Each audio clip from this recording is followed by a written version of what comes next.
Hello दोस्तों, नमस्कार, good evening. आप सभी का एक बार फिर से हार्दिक स्वागत करता हूं। बात करेंगे आर्टिकल नंबर 6 की। ये बेसिक न्यूज़पेपर रीडिंग का आर्टिकल नंबर 6 है। द इंडियन एक्सप्रेस न्यूज़पेपर से लिया गया आर्टिकल है, फ्रंट पेज से लिया गया है।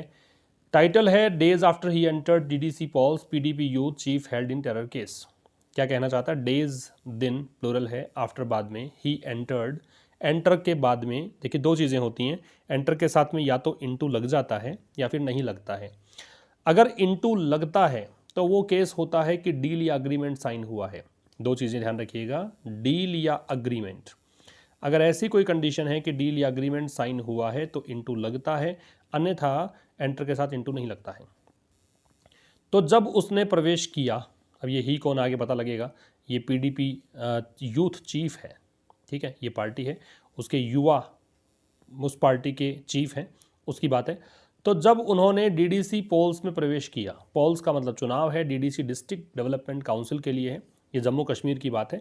तो डीडीसी पोल्स में जब प्रवेश किया उसके कुछ दिनों के बाद पीडीपी यूथ चीफ को हेल्ड का मतलब धरा गया, पकड़ लिया गया। किसमें? टेरर केस में। हेल्ड का मतलब यहाँ पे अरेस्ट मान सकते हो, डिटेन मान सकते हो।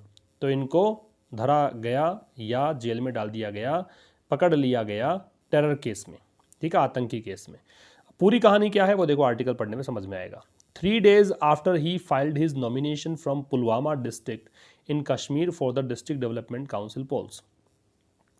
3 दिन के बाद, वो डेज आफ्टर था, यहाँ क्लियर हो गया है कि कितने दिन थे, 3 दिन आफ्टर बाद में। ही फाइल्ड, उन्होंने दायर किया, हिज नॉमिनेशन, अपना नामांकन। नॉमिनेशन नाउन है क्योंकि TION एंडिंग जो वर्ड्स होते हैं वो नाउन होते हैं। हिज पजेसिव एडजेक्टिव है। जो भी बच्चे नए हैं जिनको नहीं पता हो पजेसिव एडजेक्टिव किसे कहते हैं वो ध्यान से समझना।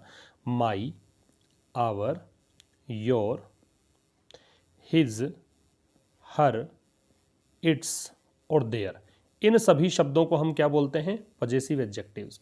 इनकी दोस्तों खास बात ये होती है कि ये अंग्रेजी में अकेले नहीं आते हैं, जो भी शब्द इनके बाद में यूज किया जाता है उसे हम कहते हैं नाउन। तो नॉमिनेशन यहाँ पे नाउन है। तो 3 दिन के बाद, किसके 3 दिन के बाद? जब उन्होंने अपना नामांकन दायर किया फ्रॉम पुलवामा डिस्ट्रिक्ट। कहाँ से किया? पुलवामा जिले से। इन कश्मीर, कश्मीर में। For the district development council polls, किसके लिए? इन DDC चुनावों के लिए। उसके 3 दिन के बाद the national investigation agency NIA बोलते हैं शॉर्ट में, ऑन वेंसडे, डे के नाम से पहले ऑन है, बुधवार को। अगर ये बुधवार से लेकर आज तक की बात करता तो लगता सिंस वेंसडे, ठीक है। तो ऑन वेंसडे अरेस्टेड, गिरफ्तार किया। वो हेल्ड आया था वहाँ पे, ये इसी के लिए आया था। गिरफ्तार किया किसको? PDP youth wing leader. PDP के यूथ विंग के लीडर, जैसे कांग्रेस में हमारे यहाँ यूथ कांग्रेस चलती है, वैसे ही ये PDP पार्टी में यूथ विंग लीडर हैं, वाहिद उर रहमान पारा, ये इनका नाम है। और किस लिए गिरफ्तार किया? इन कनेक्शन विद, कि इनका कनेक्शन था विद अ टेरर केस, एक टेरर केस से। और टेरर केस कौन सा? जो कि चल रहा था अगेंस्ट किसके विरुद्ध? Suspended J&K police officer Devinder Singh.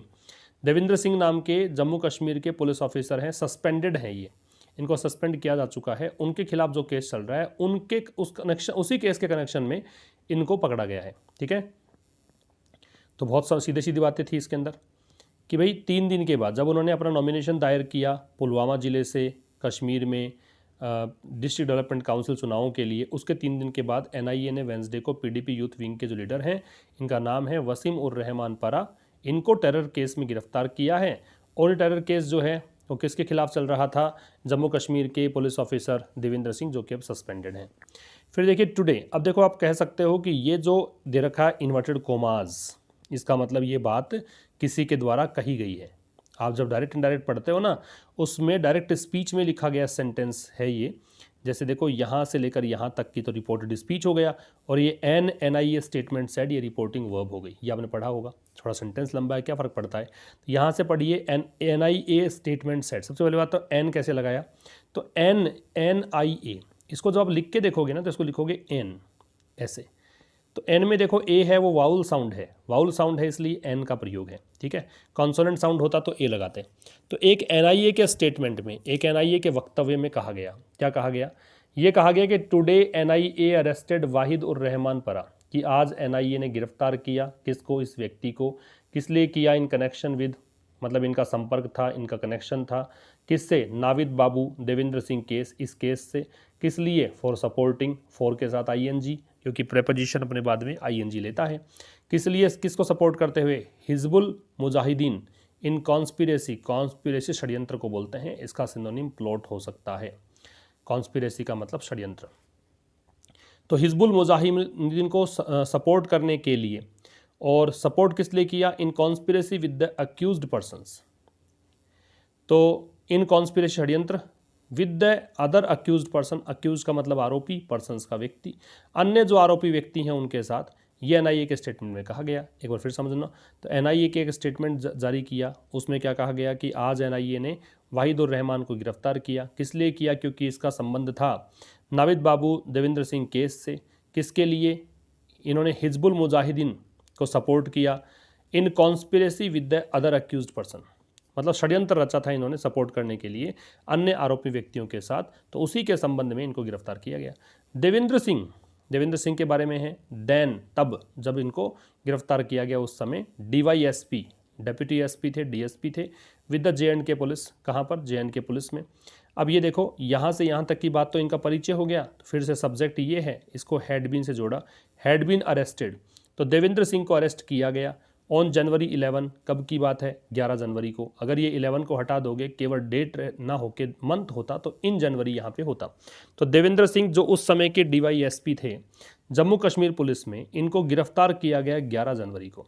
While travel करते हुए, वाइल के बाद में आप जब क्रिया लगाते हो तो आईएनजी फॉर्म में लगती है, तो ट्रैवलिंग यहाँ पे सीधा आईएनजी फॉर्म इसीलिए है क्योंकि वाइल लगा हुआ है। तो देवेंद्र सिंह जो कि उस समय के डीवाईएसपी थे जम्मू कश्मीर पुलिस में, इनको गिरफ्तार किया गया 11 जनवरी को while travelling in car with Navid Babu. गिरफ्तार क्यों किया, कब किया गया? जब ये ट्रैवल कर रहे थे कार में नाविद बाबू के साथ। नाविद बाबू कौन है? कोमल आगे बताया है कि ये नॉन हिजबुल मुजाहिदीन टेररिस्ट, ये एक जाने पहचाने, नॉन का जिनके पास जानकारी है, हिजबुल मुजाहिदीन के आतंकी था ये नाविद बाबू। इसके साथ ट्रैवल कर रहा था ये डीवाईएसपी, इसलिए इसको गिरफ्तार किया गया 11 जनवरी को। फिर देखो, the case was transferred, transfer के साथ टू लगता है, ठीक है। तो ये केस जो है वो ट्रांसफर किया गया किसको? एनआईए को, नेशनल इन्वेस्टिगेटिव एजेंसी को। विच एलेज्ड, विच यहाँ पे एनआईए के लिए है, जिसने कि क्या किया? एलेज्ड, दावा किया है ना, या आरोप लगाया। इन इट्स चार्जशीट, अपनी चार्जशीट में, इट्स यहाँ पे पजेसिव एडजेक्टिव है, एनआईए के लिए आ रहा है। तो एनआईए ने अपनी चार्जशीट में दावा किया that Singh had been providing shelter, की देवेंद्र सिंह जो है वो शेल्टर प्रोवाइड कर रहे थे, मतलब आश्रय दे रहा था किसको? हिजबुल मुजाहिदीन टेररिस्ट को, इनके आतंकी को, फॉर अ लॉन्ग टाइम, काफ़ी लंबे समय से, ठीक है। तो ये हैड बीन प्लस आईएनजी आ रहा है क्योंकि देखो 4 के साथ टाइम है। जब 4 या सिंस के साथ आप टाइम लगाते हो तो परफेक्ट कंटिन्यूस लगा सकते हैं। परफेक्टिव एस्पेक्ट तो लगता है। अगर किसी में आईएनजी ना लगे तो परफेक्ट लग जाता है, आईएनजी लग जाता है तो परफेक्ट कंटिन्यूस लग जाता है, परफेक्टिव एस्पेक्ट लगता है। फिर कह रहा है and had been adding, aid का मतलब सहायता करना है, हेल्प है, और ये सहायता कर रहा था Devendra Singh. And abetting, abate का मतलब होता है उकसाना, ठीक है, या फिर कहें कि किसी बुरे काम में सहयोग करना, प्रेरित करना कह सकते हो। और उनकी एक्टिविटीज़ को बढ़ा रहा था, अबेट कर रहा था, at the behest of Pakistan. At the behest of का मतलब होता है के कहने पर, ये फ्रेज लिख लीजिएगा, at the behest of someone, इसका मतलब किसी के कहने पर। तो पाकिस्तान के कहने पर ये ऐसा कर रहा था, ये कहना चाहता है। बात समझ में आ गई? समझ में आ गया ना ये? देखो फिर से देखो, the case was transferred, transfer में टू लगेगा। तो केस वॉज ट्रांसफर्ड, ये पैसिव वॉइस है, केस को ट्रांसफर किया गया एनआईए को। एनआईए ने अपनी चार्जशीट में क्या कहा कि मिस्टर सिंह जो है वो आश्रय दे रहा था हिजबुल मुजाहिदीन के आतंकियों को काफ़ी लंबे समय से, और सहायता कर रहा था और उनकी एक्टिविटीज़ को बढ़ावा दे रहा था पाकिस्तान के कहने पर। वी फाउंड दैट, हमने पाया कि, ये फिर देखो इन्वर्टेड कोमाज है, इसका मतलब किसी के द्वारा कहा गया स्टेटमेंट है। इसमें कहा गया कि हमने पाया कि Para was in touch with some of the key accused, key का मतलब मुख्य, एक्यूज्ड का मतलब आरोपी, इन द केस। तो इसमें हमने पाया कि परा जो था वो कुछ मुख्य आरोपियों के, जो मुख्य आरोपी थे केस में, उससे संपर्क में था। ये जो वसीम परा की बात है। वी हैव एविडेंस, हमारे पास सबूत है। एविडेंस का प्लूरल नहीं बनता है, एविडेंस अनकाउंटेबल की तरह यूज़ किया जाता है। हमारे पास सबूत हैं टू प्रूव, ये साबित करने के, that he was aware of, aware के साथ ऑफ लगता है, जानकारी होना, जागृति होना, सचेतता होना। तो हमारे पास सबूत है कि इस बात को सिद्ध करने के कि वो, उसको पता था किस बारे में? कॉन्स्पिरेसी, षड्यंत्र के बारे में। अब आगे तो देखो पूरा सेंटेंस है नहीं, तो इतना ही पढ़ेंगे इस फ्रंट पेज आर्टिकल से। ये छोटा सा आर्टिकल हमने डिस्कस किया इंडियन एक्सप्रेस न्यूज़पेपर से। ऐसे ही मेरे साथ जुड़े रहिए, लगातार देखते रहिए। पिछले जो 5 सेशंस अगर आपको देखने हैं तो प्लेलिस्ट में जाइएगा। शायद न्यूज़पेपर रीडिंग कुछ नाम से है, ग्रामर वोकैबुलरी ऐसा कुछ लिख रखा है उसके अंदर। तो वो प्लेलिस्ट देखिएगा, आपको समझ में आ जाएगा। पिछले सेशंस भी देख पाएंगे वहाँ पे आप, और भी बहुत सारे सेशंस उसमें दिए हुए हैं। चलिए मुलाकात होगी अब कल आर्टिकल नंबर 7 में। तब तक के लिए नमस्कार, थैंक यू वेरी मच।